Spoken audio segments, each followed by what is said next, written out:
श्री सूत जी ने कहा, हे शौनक, सुनो, मैं तुम्हारे सामने गोपनीय कथा वस्तु का भी वर्णन करूंगा, क्योंकि तुम शिव भक्तों में अग्रण्य तथा वेद वेताओं में श्रेष्ठ हो। समुद्र के निकटवर्ती प्रदेश में एक वाशकल नामक ग्राम है, जहाँ वैदिक धर्म से विमुख महापापी द्विज निवास करते हैं। वे सब के सब बड़े दुष्ट हैं। उनका मन दूषित विषयों भोगों में ही लगा रहता है, जो ना देवताओं पर विश्वास करते हैं न भाग्य पर। वे सब कुटिल वृत्ति वाले हैं, किसनी करते हैं और भांति भांति के घातक अस्त्र शस्त्र रखते हैं। वे व्यभिचारी और खल हैं। ज्ञान, वैराग्य तथा सधर्म का सेवन ही मनुष्य के लिए परम पुरुषार्थ है। इस बात को वे बिल्कुल नहीं जानते। वे सभी पशु बुद्धि वाले हैं। वहाँ के द्विज ऐसे हो गए हैं। वहाँ के अन्य वर्णों के विषय में क्या कहा जाए। अन्य वर्णों के लोग भी उन्हीं की भांति कुत्सित विचार रखने वाले, स्वधर्म विमुख एवं खल हैं।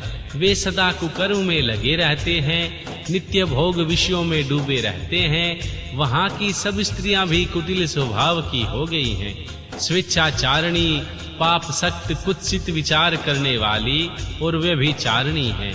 वे सद्व्यवहार तथा सदाचार से सर्वथा शून्य हैं।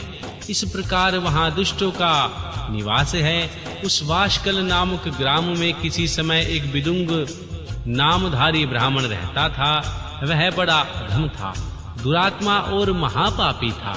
यद्यपि उसकी स्त्री बड़ी सुंदरी थी, तो भी वह कुमार्ग पर ही चलता रहता था।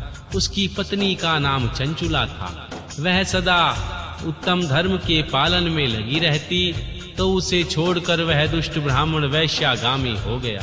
इस तरह कुकर्म में लगे हुए उस विदुंग के बहुत वर्ष व्यतीत हो गए। उसकी स्त्री चंचुला काम से पीड़ित होने पर भी स्वधर्म के भय से कलेश सहकर भी दीर्घ काल तक धर्म से भ्रष्ट नहीं हुई, परंतु दुराचारी पति के आचरण से प्रभावित हो आगे चलकर वह स्त्री भी दुराचारिणी हो गई। इस तरह सदाचार में डूबे हुए उन मूढ़ चित्त वाले पति पत्नी का बहुत सा समय व्यर्थ व्यतीत हो गया। तदंतर शूद्र जातीय वेश्या का पति बना हुआ वह दूषित बुद्धि वाला दुष्ट ब्राह्मण विदुंग समय अनुसार मृत्यु को प्राप्त हो नरक में जा पड़ा। बहुत दिनों तक नरक के दुख भोग कर वह मूढ़ बुद्धि पापी विंध्या पर्वत पर भयंकर पिशाच हुआ। उधर वह उसकी दुराचारी पत्नी विदुंग के मर जाने पर मूढ़ हृदय चंचुला बहुत समय तक पुत्रों के साथ अपने घर में ही रही। एक दिन देवयोग से किसी पुण्य पर्व के आने पर वह स्त्री भाव बंधुओं के साथ गोकर्ण क्षेत्र में गई। तीर्थ यात्रियों के संग में उसने भी उस समय जाकर किसी तीर्थ जल में स्नान किया। फिर वह साधारणतः मेला देखने की दृष्टि से बंधुजनों के साथ यत्र तत्र घूमने लगी। घूमती घामती किसी देव मंदिर में गई और वहां उसने एक देवज्ञ ब्राह्मण के मुख से भगवान शिव की परम पवित्र एवं मंगलकारिणी उत्तम पौराणिक कथा सुनी। कथावाचक ब्राह्मण कह रहे थे, जो स्त्रियां पर पुरुषों के साथ व्यभिचार करती हैं, वे मरने के बाद यमलोक में जाती हैं। तब यमराज के दूत उनकी योनि में तपे हुए लोहे का परिघ डालते हैं। पौराणिक ब्राह्मण के मुख से यह वैराग्य बढ़ाने वाली कथा सुनकर चंचुला भय से व्याकुल हो गई। वह कांपने लगी। जब कथा समाप्त हुई और सुनने वाले सब लोग वहां से बाहर चले गए, तब वह भयभीत नारी एकांत में श्री शिव पुराण की कथा बाँचने वाले उस ब्राह्मण देवता से बोली। चंचुला ने कहा, ब्राह्मण, मैं अपने धर्म को नहीं जानती थी, इसलिए मेरे ऊपर बड़ा दुराचार हुआ। स्वामिन, मेरे ऊपर अनुपम कृपा करके आप मेरा उद्धार कीजिए।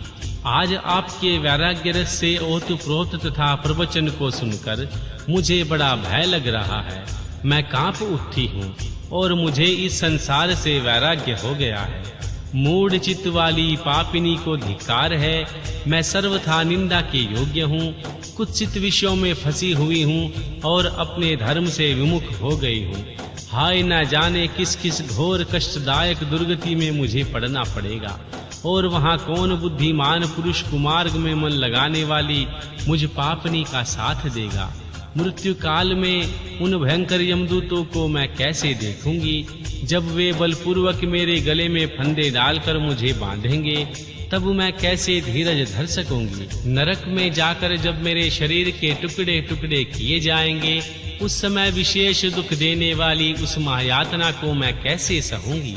हाय, मैं मारी गई, मैं जल गई, मेरा हृदय विदीर्ण हो गया, मैं सब प्रकार से नष्ट हो गई, क्योंकि मैं हर तरह से पाप में ही डूबी रहती हूँ। आप ही मेरे गुरु, आप ही मेरी माता और आप ही मेरे पिता हैं। आपकी शरण में आई हुई मुझ दीन अबला का आप ही उद्धार कीजिए, उद्धार कीजिए प्रभु। श्री सूत जी कहते हैं, हे शौनक, इस प्रकार खेद और वैराग्य से युक्त हुई चंचुला ब्राह्मण देवता के चरणों में गिर पड़ी। तब उन बुद्धिमान ब्राह्मण ने कृपा पूर्वक उसे उठाया और इस प्रकार कहा। अध्याय 2 व 3। चंचुला की प्रार्थना से ब्राह्मण का उसे पूरा श्री शिव पुराण का सुनाना और समय अनुसार शरीर छोड़कर शिवलोक में जा चंचुला का मां पार्वती जी की सखी बनना एवं सुखी होना। ब्राह्मण बोले, नारी, सौभाग्य की बात है कि भगवान शंकर की कृपा से श्री शिव पुराण की इस वैराग्य युक्त कथा को सुनकर तुम्हें समय पर चेत हो गया है। ब्राह्मण पत्नी, तुम डरो मत, भगवान शिव की शरण में जाओ। शिव की कृपा से सारा पाप तत्काल नष्ट हो जाता है। मैं तुम्हें भगवान शिव की कीर्ति कथा से युक्त उस परम वस्तु का वर्णन करूंगा, जिसमें तुम्हें सदा सुख देने वाली उत्तम गति प्राप्त होगी। श्री शिव की उत्तम कथा सुनने से ही तुम्हारी बुद्धि इस तरह पश्चाताप से युक्त एवं शुद्ध हो गई है। साथ ही तुम्हारे मन में विषयों के प्रति वैराग्य हो गया है। पश्चाताप से ही पाप का नाश करने वाले पापियों के लिए सबसे बड़ा प्रायश्चित है। सत्पुरुषों ने सबके लिए पश्चाताप को ही समस्त पापों का शोधक बताया है। पश्चाताप से ही पापों की शुद्धि होती है। जो पश्चाताप करता है वही वास्तव में पापों का प्रायश्चित करता है, क्योंकि सत्पुरुषों ने समस्त पापों की शुद्धि के लिए प्रायश्चित का उपदेश किया है। वह सब पश्चाताप से संपन्न हो जाता है। जो पुरुष विधि पूर्वक प्रायश्चित करके निर्भय हो जाता है पर अपने कुकर्म के लिए पश्चाताप नहीं करता, उसे प्राय उत्तम गति प्राप्त नहीं होती। परंतु जिसने अपने कुकृत्य पर हार्दिक पश्चाताप होता है, वह अत्यंत उत्तम गति का भागी होता है, इसमें संशय नहीं है। इस श्री शिव पुराण की कथा सुनने से जैसी चित्त बुद्धि होती है, वैसी दूसरे उपायों में नहीं होती। जैसे दर्पण साफ करने पर निर्मल हो जाता है, उसी प्रकार श्री शिव पुराण की कथा से चित्त अत्यंत शुद्ध हो जाता है, इसमें संशय नहीं है। मनुष्यों के शुद्ध चित्त में माँ जगदम्बा, माँ पार्वती सहित भगवान शिव विराजमान रहते हैं। इससे वह विशुद्धात्मा पुरुष श्री श्याम सदा शिव के पद को प्राप्त कर लेता है। इस उत्तम कथा का सुनना समस्त मनुष्यों के लिए कल्याण का बीज है। अतः यथोचित मार्ग से इसकी आराधना अथवा सेवा करनी चाहिए। भवबंधिनी रूपनी रोग का नाश करने वाली भगवान शिव की कथा को सुनकर फिर अपने हृदय में उनका मनन एवं निंध्यासन करना चाहिए। इससे पूर्णतः चित्त शुद्धि हो जाती है। चित्त शुद्धि होने से महेश्वर की भक्ति अपने दोनों पुत्रों के साथ निश्चय ही प्रकट होती है। तत्पश्चात महेश्वर के अनुग्रह से दिव्य मुक्ति प्राप्त होती है, इसमें संशय नहीं है। जो मुक्ति से वंचित है उसे पशु समझना चाहिए, क्योंकि उसका चित्त माया के बंधन से आसक्त है। वह निश्चय ही संसार बंधन से मुक्त नहीं हो पाता। ब्राह्मण पत्नी, इसलिए तुम विषयों से मन को हटा लो और भक्ति भाव से भगवान शंकर की इस परम पावन कथा को सुनो। परमात्मा शंकर की इस कथा को सुनने से तुम्हारे चित्त की शुद्धि हो गई है, इसलिए तुम्हें मोक्ष की प्राप्ति हो जाएगी। जो निर्मल चित्त से भगवान शिव के चरणार विंदों का चिंतन करता है, उसकी एक ही जन्म में मुक्ति हो जाती है। यह मैं तुम्हें सत्य कहता हूँ। श्री सूत जी कहते हैं, हे शौनक, इतना कहकर वे श्रेष्ठ शिव भक्त ब्राह्मण चुप हो गए।